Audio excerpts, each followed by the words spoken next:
আজকে এই শ্রাবণ মাসের সকালে আমি যে এত বড় একটা অলৌকিক ঘটনার সাক্ষী হবে এভাবে সত্যি সেই কথাটা ভাবলেই কেমন গায়ে যেন কাঁটা দিয়ে উঠছে। নিশ্চয়ই খুব ভাগ্যবান মানুষ, না হলে কেউ কি এরকম শ্রাবণ মাসের এরকম একটা সুন্দর সকালে এরকম সুন্দর একটা জিনিস সুন্দর দর্শন করতে পারে।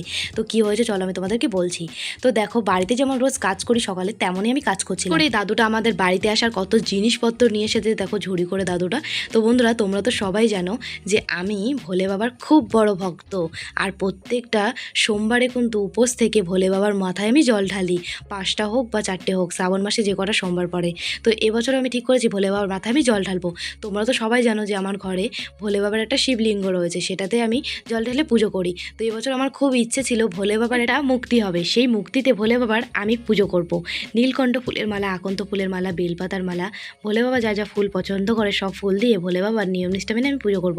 স্বয়ং ভোলে বাবাও চায় যে আমি ভোলে বাবার নিয়ম নিষ্ঠা মেনে পুজো করি, না হলে কি এরকম একটা মিষ্টি সকালে আমি ভোলে বাবাকে পাই।